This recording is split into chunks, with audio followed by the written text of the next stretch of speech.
Alors, on va se réveiller un petit peu. L'argent maintenant. L'économie, les nouvelles pistes, les nouveaux modèles. Alors, j'accueille mes nouveaux intervenants. Claude-Éric ?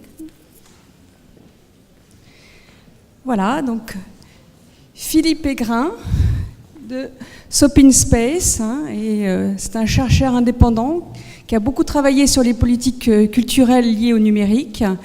Et je vais lui laisser tout de suite la parole pour qu'il puisse peut-être dessiner les nouvelles pistes en termes d'économie. Il sera aidé par des intervenants de haute qualité et qui seront modérés par Donato Giuliani, qui est le directeur de l'Institut français de Bosnie-Herzégovine. Voilà, je laisse tout de suite la parole et on y va. 15 minutes, je serai vraiment très sévère. Aucun problème. Merci beaucoup aux organisateurs pour cette invitation à partager quelques idées sur le volet économique des enjeux sociétaux et culturels dont s'occupe Europe Créative. Alors, il y a 2 ans, le réseau européen Interreg Toolquiz, qui travaillait sur les capacités pour une économie créative inclusive, préparait à l'époque un livre vert des régions sur les politiques culturelles européennes, et il m'avait demandé d'écrire un texte de positionnement qui est apparu dans un autre cadre finalement, sur ce que devraient être ces politiques culturelles européennes. Alors je vais en fait partir des orientations de ce texte pour examiner un petit peu la façon dont le programme Europe Créative essaye ou pas de prendre en compte un certain nombre d'enjeux clés. Et en particulier, je vais poser 2 questions. La première, c'est le programme Europe Créative prend-il en compte les transformations majeures induites pour les sociétés, l'innovation et l'économie européenne par le numérique ? Donc ce dont nous a parlé François Tadei, ce dont nous a parlé également Laurent Salard. Et puis la question qui est sans doute celle qui me tient le plus à cœur, est-ce qu'il a une chance de jouer un rôle positif pour créer des meilleures conditions pour l'exercice des activités créatives et les pratiques culturelles de chacun ? Alors, j'ai fait mon travail, donc j'ai lu les documents, enfin ceux qui sont déjà publics, parce qu'il y en a d'autres qui ne le sont toujours pas, comme les règles de participation ou le règlement financier, et j'ai cherché où on parlait de numérique, et j'ai trouvé donc dans les objectifs culturels du programme, ceci, petit a, soutenir les actions permettant aux opérateurs d'acquérir les compétences et le savoir-faire propices à l'adaptation aux technologies numériques, dont l'expérimentation de nouvelles stratégies de développement de l'audience et de nouveaux modèles commerciaux. Alors rassurez-vous, j'ai travaillé 7 ans pour la Commission européenne, donc je sais que, heureusement, les choses qui se font vraiment sont souvent assez différentes des phrases qui définissent les objectifs des programmes. Mais néanmoins, cet énoncé d'objectifs, qui est ensuite décliné exactement dans les mêmes mots pour le programme Média, disons, soulève quelques questions. D'abord parce qu'il s'agit à chaque fois d'adaptation d'acteurs de médias antérieurs ou extérieurs au numérique, et puis parce que le centrage est sur les modèles commerciaux et l'audience. En d'autres termes, le programme ne propose pas de vision ni d'objectif portant sur le développement de la culture numérique native, celle qui produit et se partage chaque jour sur Internet. Alors je ne dis pas du tout ça parce que je penserais que ça serait la seule forme de culture ou de pratique culturelle qui importe. Mais par contre, il ne fait pas de doute, et on l'a vu dans les exposés précédents, qu'elle est aujourd'hui une source de développement créatif extrêmement important. Et en plus, il y a un besoin considérable d'une fédération européenne de la culture numérique qui est encore trop enfermée dans les pratiques nationales linguistiques ou sectorielles.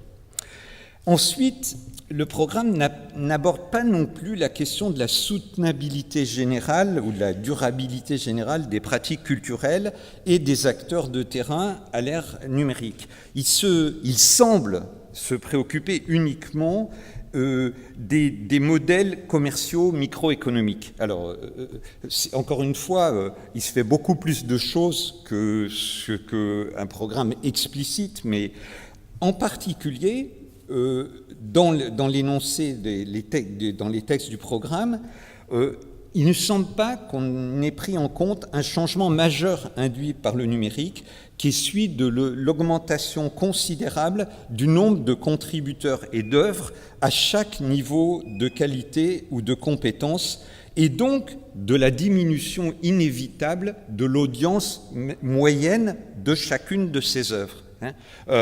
L'audience moyenne, j'ai bien dit. C'est un phénomène qui est aujourd'hui complètement évident dans la culture numérique native. Faites, comme je l'ai fait moi, un blog littéraire, et vous vous rendrez compte assez rapidement que les représentations de l'audience qu'on pouvait avoir sur un ouvrage de fiction ou même de poésie n'ont rien à voir avec la réalité de ce qui se passe sur Internet. Elle est bien inférieure. En réalité, les mêmes phénomènes se passent à l'heure actuelle de façon macroscopique sur les médias traditionnels. Ainsi, pour la photographie, des centaines de millions de photographies partagées sur Internet avec libre utilisation au moins non marchande, et parmi elles, des dizaines de millions de photographies de qualité.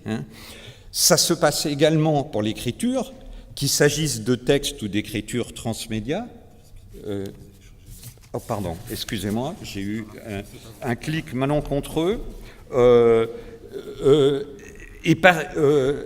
Aux États-Unis, le nombre de titres de livres édités a été multiplié par 5 en 10 ans. Et l'Europe suit avec un petit retard, dû notamment au retard à adopter l'impression à la demande. Même des médias traditionnellement considérés comme ayant une certaine rareté de l'offre, comme les films et l'audiovisuel, connaissent le même phénomène avec l'explosion des web-documentaires et web-séries, mais aussi de toutes les productions autoproduites ou sur Internet. La musique est dans la même situation. L'offre éditée des majors a été divisée par 6 en 8 ans, mais la production indépendante et l'autoproduction produisent plus de titres que jamais, qui par contre n'atteignent qu'un public réduit. Certains acteurs professionnels tentent de bâtir des digues contre cette abondance en créant des catégories distinctes. Il y aurait d'un côté des producteurs culturels estampillés et de l'autre un grand nombre d'usagers produisant des contenus. Et par ce biais, cette distinction, on pourrait protéger les dispositifs traditionnels de la concurrence de l'abondance. Mais ces efforts sont fragiles et puis aussi ils sont assez nuisibles à la capacitation culturelle. Si le programme avait pris en compte plus explicitement ces faits, il aurait dû expliciter comment ces actions réagissent aux défis correspondants. Et cela aurait forcé à prendre en compte la baisse inéluctable de la part des financements issus des modèles commerciaux indexés sur l'audience pour assurer la soutenabilité générale des activités créatives.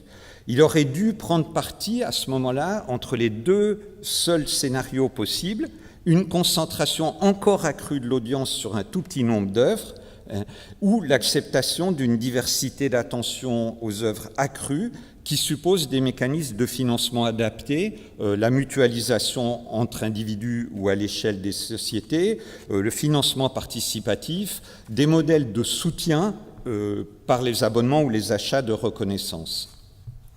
Maintenant, si Europe Créative n'a pas explicitement traité ces questions, il n'y est pas non plus fermé. Il n'y a rien qui dit qu'elles n'y ont pas sa place. Du moins, ça a été ma lecture.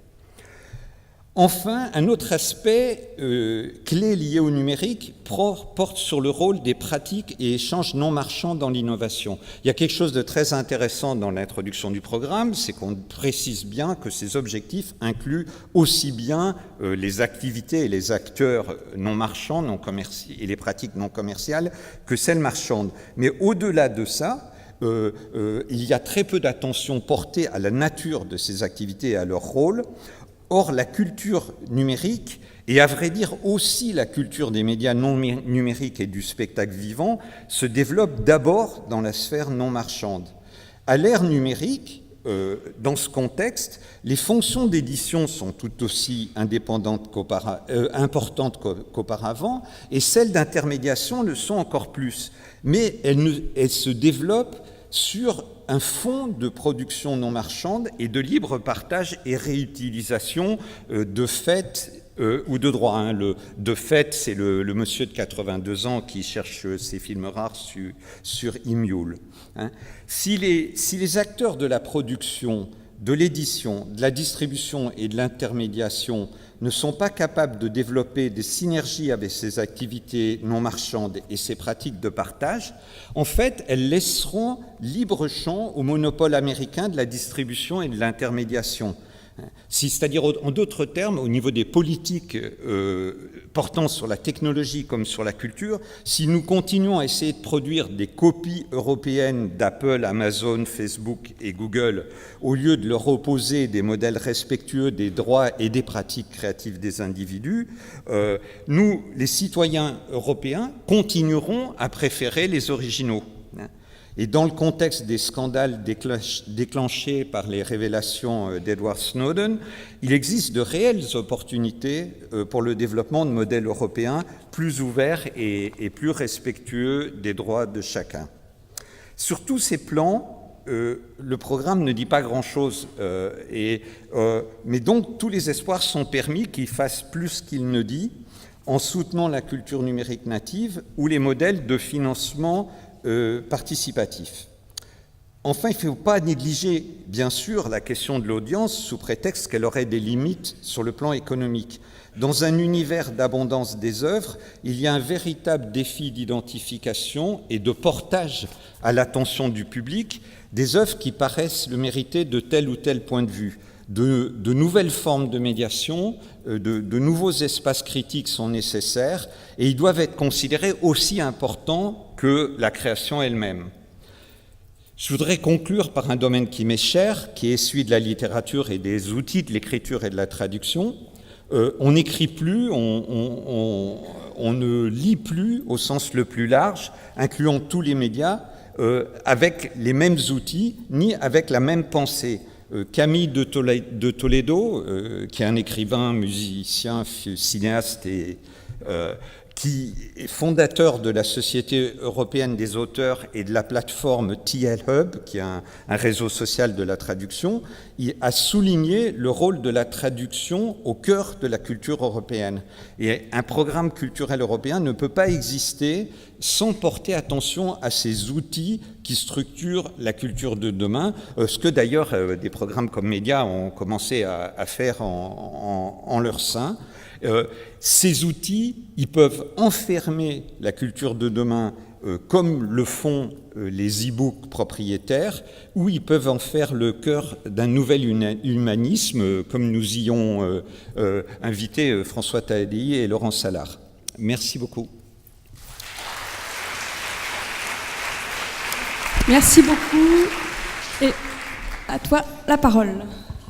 Merci. Alors, merci beaucoup, Philippe Aigrin. Vous nous avez donné généreusement 3-4 minutes qui vont nous être bien utiles, puisque vous aviez encore un petit peu de temps devant vous, mais vous m'aviez dit qu'en 15 minutes, vous tiendrez vos délais, ce qui est le cas. Donc, on va essayer d'être créatif, on va reprendre le scénario en sens inverse. J'étais censé faire l'introduction, et donc la petite perturbation liée à l'équation du temps fait que, du coup, Philippe Aigrin est intervenu. Je vais faire l'introduction après l'intervention de Philippe Aigrin, qui nous a fait une lecture critique en fait, du programme et sur lesquels, évidemment, nos intervenants vont réagir.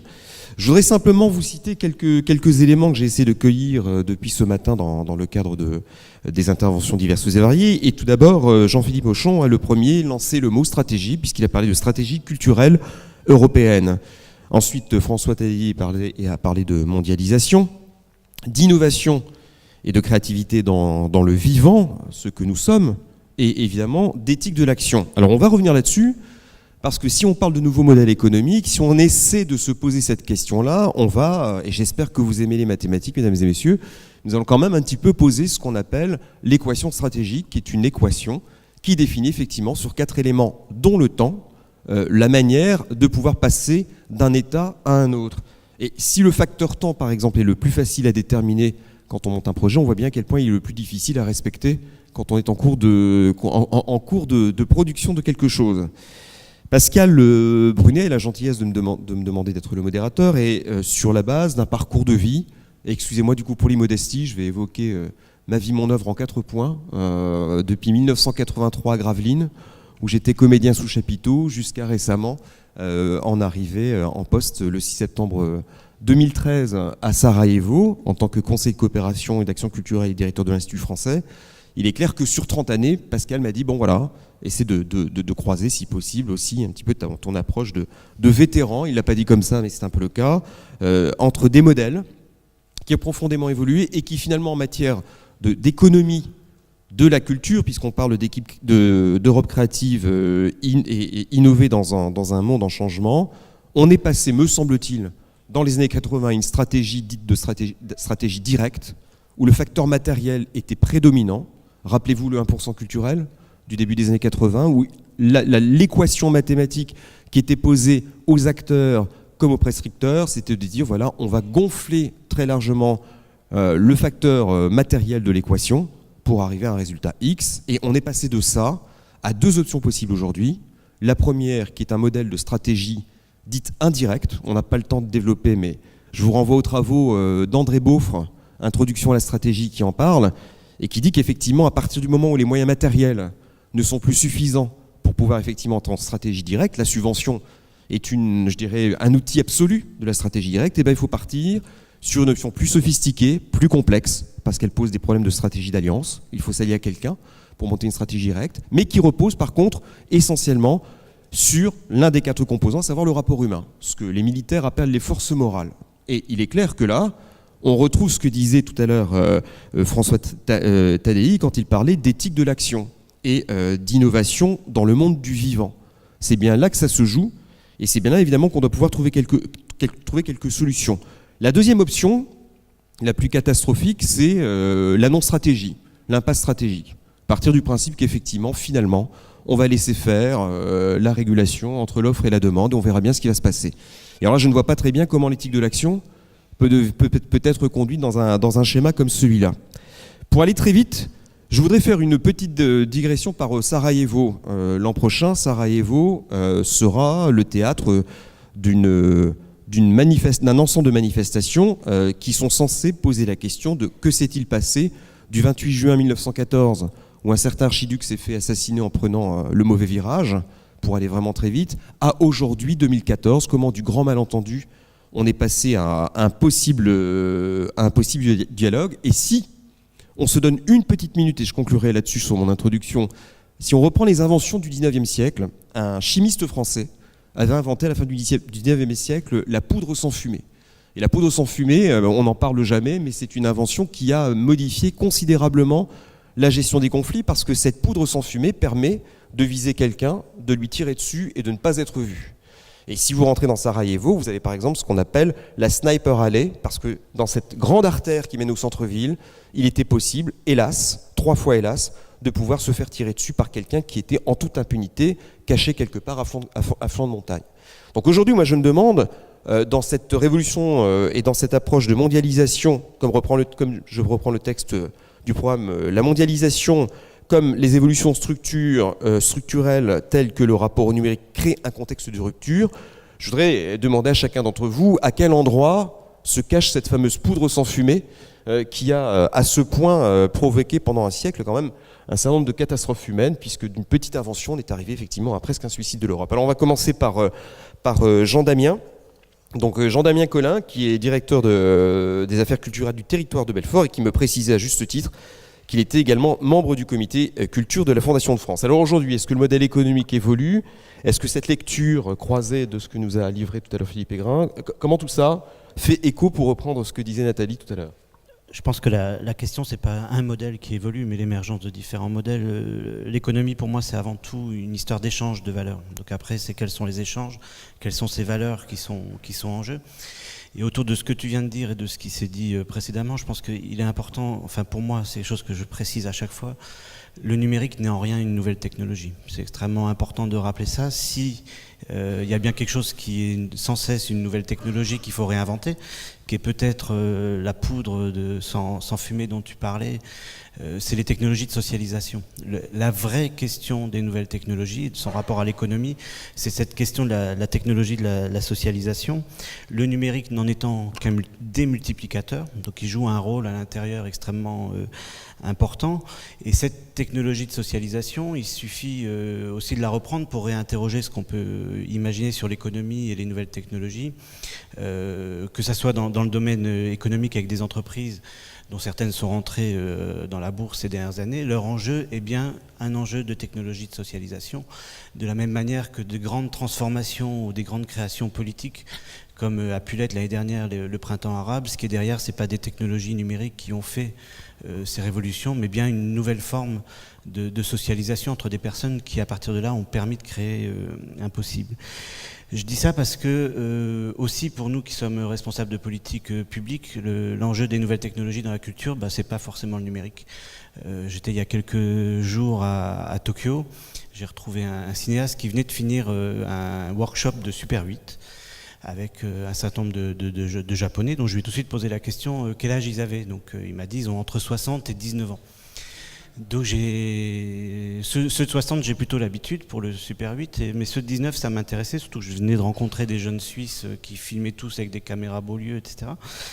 Et le cinéaste me dit, mais pour ces jeunes, c'est les nouvelles technologies. Donc je pense qu'il faut qu'on s'attende à revoir des Revox pour faire du montage audio, comme on va voir, et c'est le cas, des jeunes qui réinventent ces techniques analogiques, avec entre autres le café. Voilà, on utilise le café au lieu d'utiliser des produits chimiques habituels pour pouvoir développer du film analogique en photo ou en film. Donc il y a là un enjeu qui montre bien que le numérique, c'est aussi un retour à l'objet. Je ne vais pas aller sur le vinyle ou ce genre d'objet, sur la réinvention de la forme du livre aussi.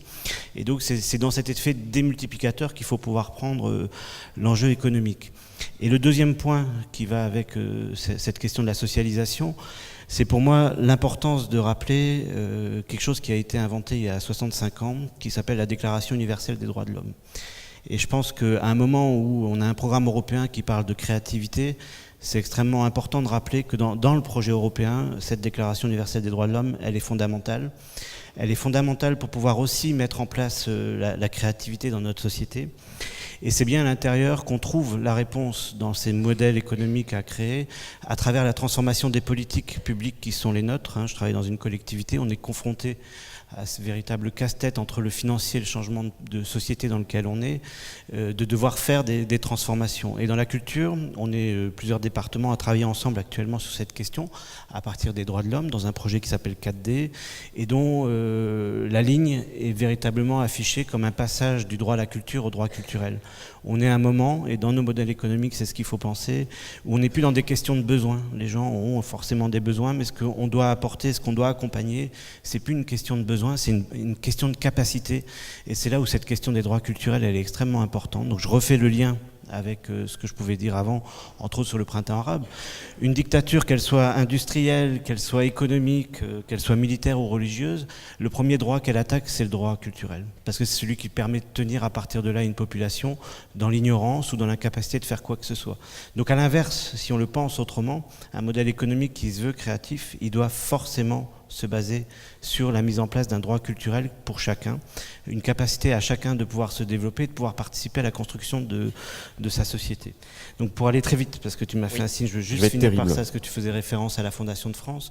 Il y a une vingtaine d'années, la Fondation de France a créé un dispositif qui s'appelle les nouveaux commanditaires et qui, face à l'impasse, on va dire, du rejet de l'art contemporain, réinventé, c'est un artiste qui avait pensé, François Hertz, qui avait pensé ce système, un dialogue nouveau. Donc c'est là où je fais aussi le lien avec les technologies de socialisation, digitalisation, un dialogue nouveau entre des citoyens et des artistes, qui fait qu'aujourd'hui on a plus de 400 œuvres qui ont été réalisées en France sur ce modèle, où c'est bien des individus, des citoyens qui dans un art de la démocratie ont eu un dialogue avec un artiste et ont permis de s'accaparer un dialogue et une œuvre dans leur environnement, avec des modèles économiques de réalisation absolument délirants. Moi je suis dans une collectivité, plusieurs des œuvres, je serais arrivé devant les élus en disant on va réaliser cette œuvre à ce prix-là, on n'y serait jamais arrivé. Or ce système de dialogue que permet les nouveaux commanditaires fait que ces œuvres existent.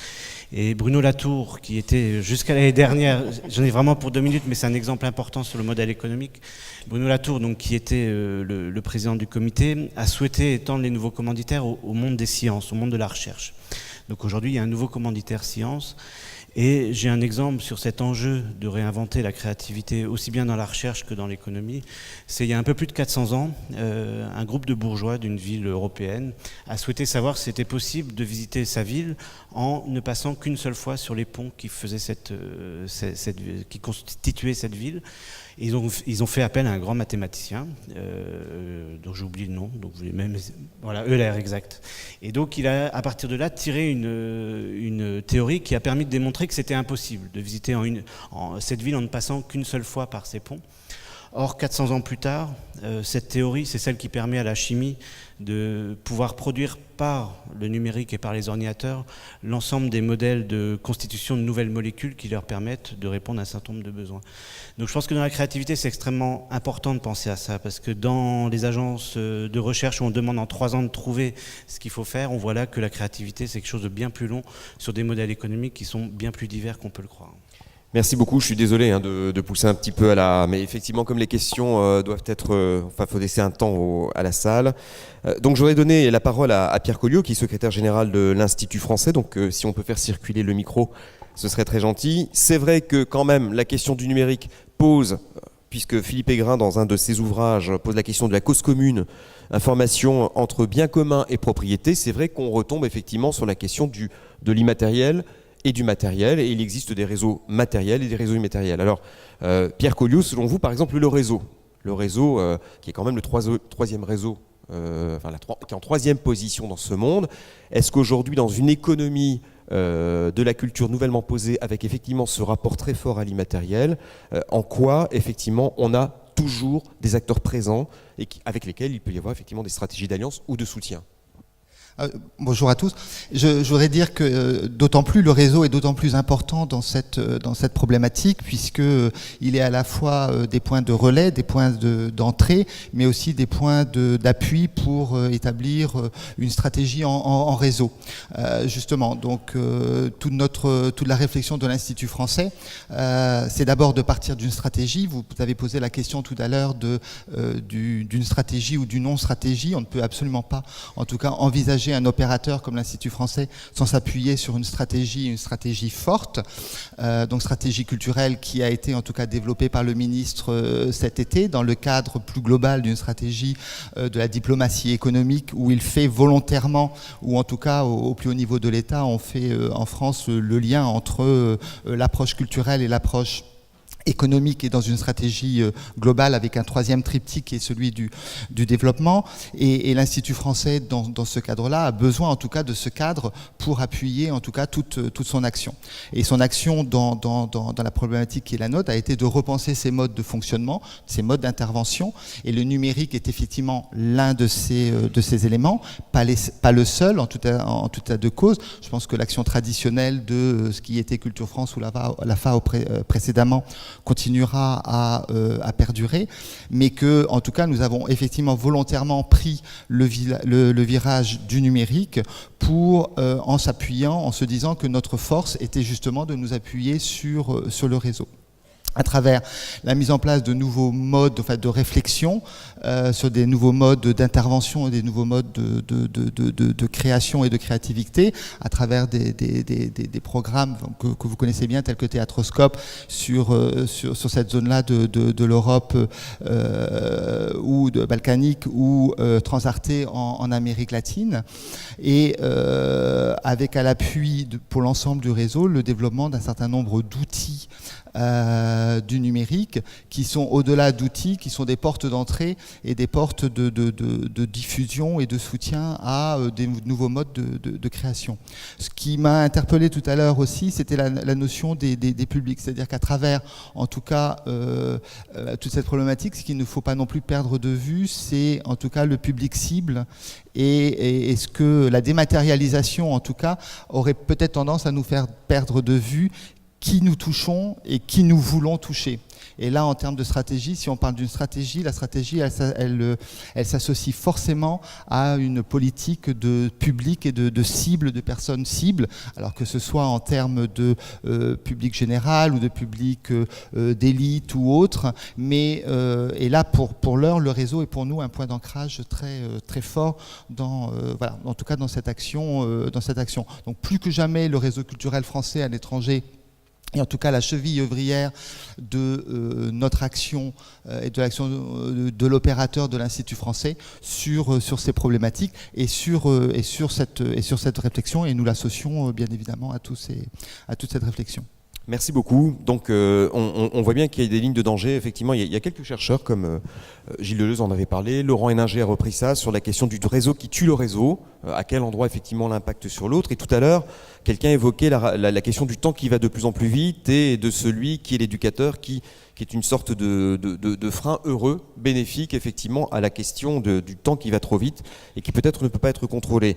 Il y a aussi le temps de l'ingénieur. L'ingénieur est effectivement aujourd'hui peut-être un nouveau métier qui dans les professions de la culture qu'on a et de la banque d'ailleurs, du banquier en repassant par le créateur, l'ingénieur culturel est peut-être un métier, en tout cas moi j'en suis persuadé, on ne peut plus essentiel. Alors je vais donner la parole à Thierry Beaujard, qui est fondateur de Peaceful Fish, et donc qui est expert, en tout cas Peaceful Fish est expert en financement et stratégie pour l'industrie créative. Donc la question aujourd'hui, c'est est-ce que vous vous sentez effectivement comme étant une interface qui peut permettre effectivement de réduire les déformations stratégiques quand on n'arrive pas à faire le lien entre deux modèles, un modèle passé, un modèle à venir. Merci et merci pour l'invitation, je suis ravi d'être là. Donc oui, j'espère qu'on peut aider à être une interface, mais je voulais donner un peu un point de vue donc, en tant que Français mais habitant à l'étranger, donc donnant une perspective un petit peu européenne et internationale de la chose. Je pense que la première chose moi qui m'intéresse, c'est effectivement de travailler à recréer de la croissance, à créer des emplois. Je pense qu'une des problématiques qui existent aujourd'hui dans notre secteur, des industries créatives et du culturel, c'est qu'effectivement, il y a énormément de gens qui y travaillent, qui essaient d'y travailler, mais qui n'arrivent pas à avoir de job, je dirais, décent. Et je pense qu'aujourd'hui, pour moi et pour beaucoup de gens au niveau international, c'est la première chose, c'est essayer de comprendre comment on peut créer un secteur qui puisse fonctionner à moyen terme. Alors pour ça, il y a deux choses. Donc tout de suite vient cette question du financement. Donc effectivement, comme vous disiez, on travaille un petit peu sur ces problématiques. Nous, ce qu'on essaye de faire, parce qu'aujourd'hui, pour nous, pour être honnête, le numérique est déjà là. Enfin, je veux dire, il est utilisé par tout le monde. Toutes les sociétés utilisent le numérique. Enfin, la question ne se pose plus vraiment. La question, c'est plutôt de comment faire venir de nouveaux financiers qui comprennent le numérique et comment ils peuvent travailler avec d'autres systèmes de financement qui ont existé jusqu'à maintenant et comment les faire venir et qui comprennent notre secteur. Aujourd'hui, nous, on fait une formation, par exemple, qui est supportée par Média, sur aider les financiers à comprendre le secteur du cinéma. On a 10 personnes qu'on a formées cette année.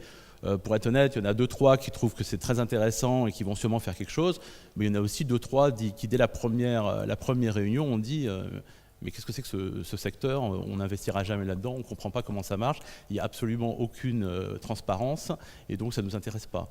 Donc la question, c'est comment faire venir ces investisseurs pour qu'ils puissent nous aider. Et ce qui est amusant, entre guillemets, c'est qu'effectivement, ils viennent tous du numérique. C'est tous des investisseurs d'ICT, de technologie. Donc en fait, pour eux, de nouveau, le numérique, ils font ça depuis 10 ans ou 20 ans. Et donc ils essaient de comprendre comment ils peuvent travailler avec le culturel. La deuxième chose, c'est effectivement comment on peut travailler sur le financement, mais pas de façon isolée dans la culture. Aujourd'hui, je pense que si on reste uniquement dans ce secteur, il n'y a pas assez d'économies pour que ça soit intéressant, enfin économiquement. Et donc il faut travailler avec d'autres secteurs.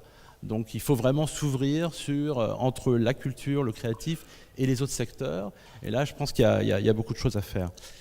Pour finir, en réaction par rapport à l'Europe, à la présentation du programme, je pense que de nouveau aujourd'hui, l'aide de l'Europe sur les industries créatives ne reste pas que à Europe Créative. Je pense qu'il y a d'autres DG de la Commission européenne qui sont aussi très actives.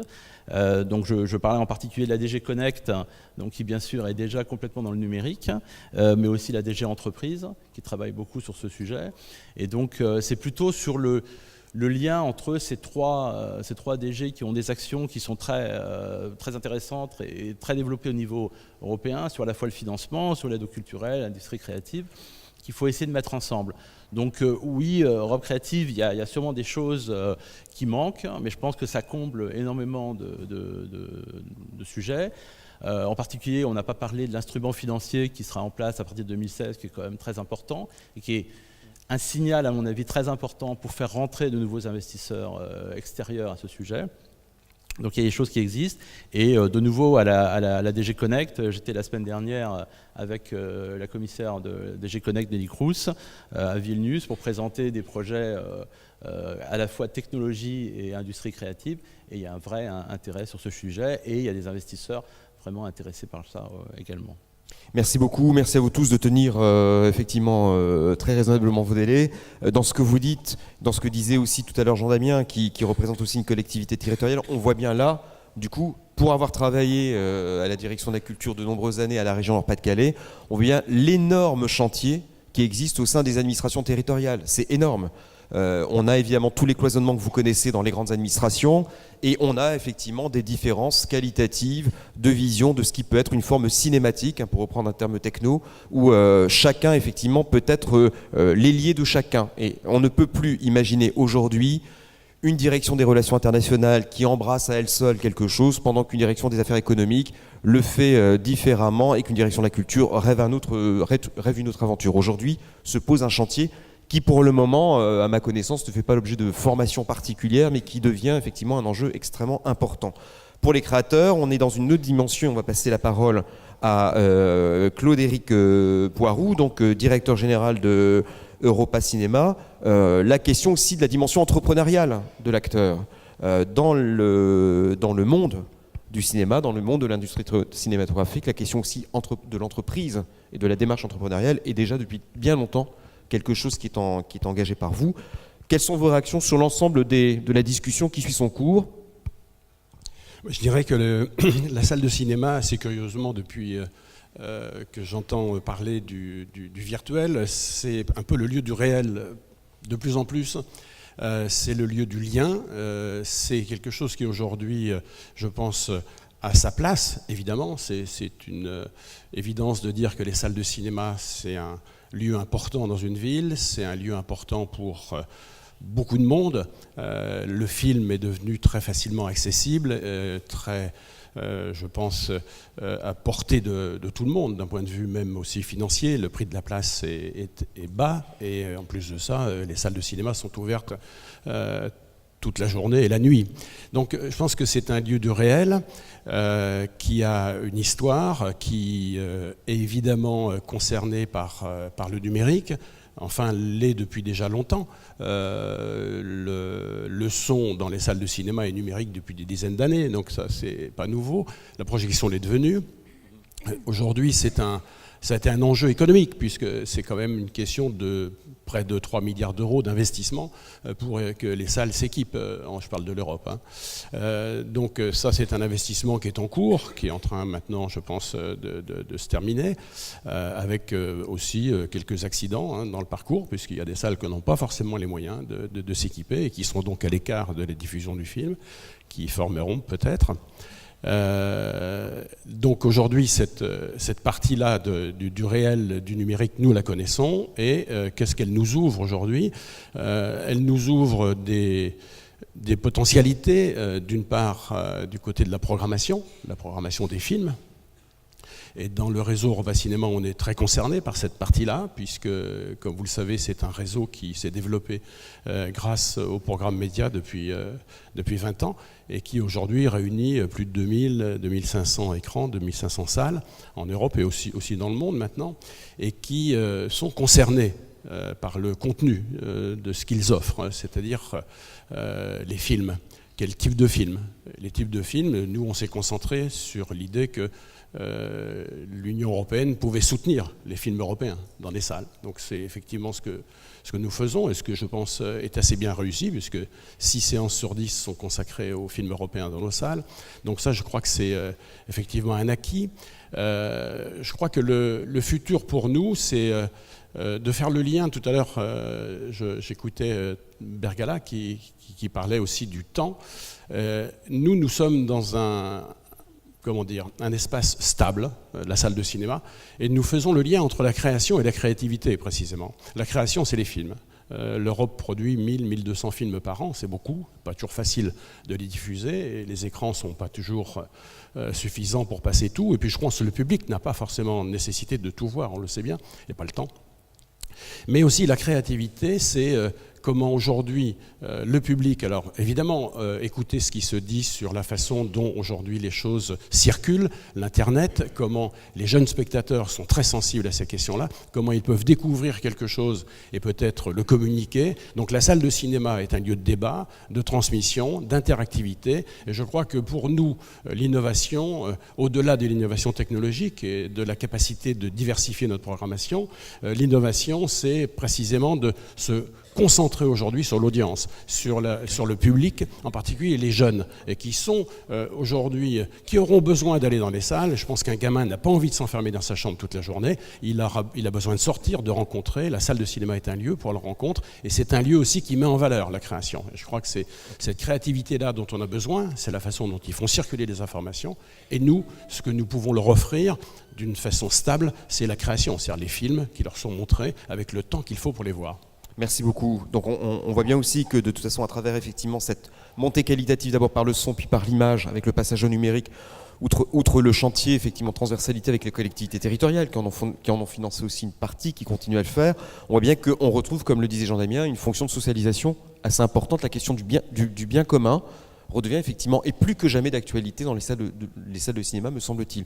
On va terminer et conclure par Nathalie Goethals, qui est directrice donc, de Mediadesk pour nos amis, j'allais dire, de la communauté flamande de Belgique, parce que je viens du Nord-Pas-de-Calais, évidemment, je ne peux pas m'empêcher d'y penser.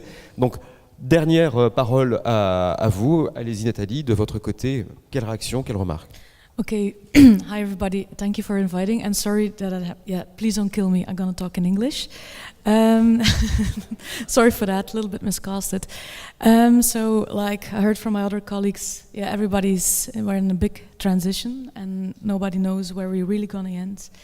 I have some remarks. It's a fact that because of the digital world that's intruding in every cultural and creative sector, all the value chains are really changing.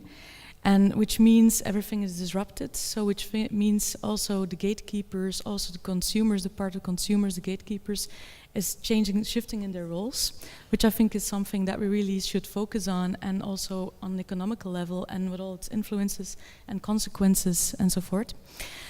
Also to get deeper in the fact that consumers is shifting from the role or the model of consumer to pro-consumer and also co-creator, which is something that you can see on a financial level, but also on a content level. On financial level, I was thinking about the whole crowdfunding and how crowdfunding could be one of the tools that should be more explored. Is it not from the part of being a marketing tool? Is it from a financial and kickstarting facility that can be easily complemented with also other like business angels or investors or subsidies, which I think is something that we should more like try to discover, do some more research on. The other thing I like to focus on is democratization. Because of and thanks to digital tools, everyone can publish a book. You know, the self-publishing, e-publishing make his own records, have his own fashion line, and so forth. So that really is a shift also, what is already mentioned before, was is a shift economically, that you have more like everybody can do his stuff, everybody can, you know, take his part in values. But then, of course, we have the question, who is going to be the curator? Who is going to be the one who's going to be curating all this? You know, because you have the more amateurs, but you have people that are pretty cool in what they do. So I'm really wondering how that can be all mixed. Is that also a role that the Commission should take on its shoulders, or who is going to do that, or is it a combination on a local level and on a European level? So I think that's really something pretty interesting. And another comment I have is the whole spillover fact. Okay, we're talking about creative and cultural industries, but what about the spillover to, for example, you know, the social sector and to social innovation? You know, how can digital and creativity really be added value and really, you know, be an answer to the societal challenges that we're all confronted with? So I think, which has also very big time, not only social impact, but also an economical impact. So I'm pretty curious about those things. And then on the other level, on the strategic level, which is also in a way economical, does this mean that all of the businesses, if it's cultural or it's creative or social, whatever, that everybody's going to be needing like a digital manager that really needs to be like working together with the creators and also with the executors and so forth? Is that also something that we have to take into account?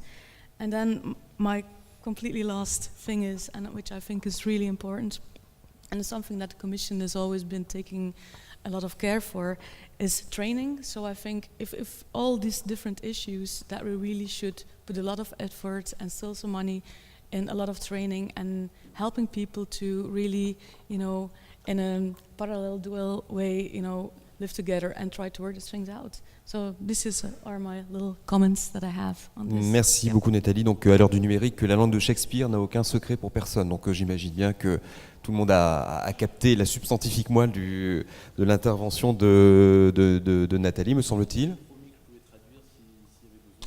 Alors, donc j'avais pas compris qu'effectivement on partait quand même sur une traduction. Est-ce que quelqu'un souhaite une traduction de ce qui vient d'être dit ? Ou est-ce qu'on se donne plutôt ce temps pour pouvoir vous donner la parole ? Il me semble que c'est la deuxième option qui a été choisie, si vous en êtes d'accord. C'est bien ça, j'ai bien compris ? Ok. Donc, merci à vous, merci infiniment. Pardonnez-moi si je vous ai demandé de tenir effectivement le délai. Je voulais reprendre un petit peu, effectivement, nous avons 43 minutes au chrono sur les ensembles des interventions. On voit en tout cas qu'on vit sans doute une époque arithmétiquement difficile, mais sur le plan de la géométrie et de la perspective, c'est une époque quand même relativement formidable, puisqu'on peut effectivement innover, notamment sur ce cadre des nouveaux modèles économiques. Merci à vous.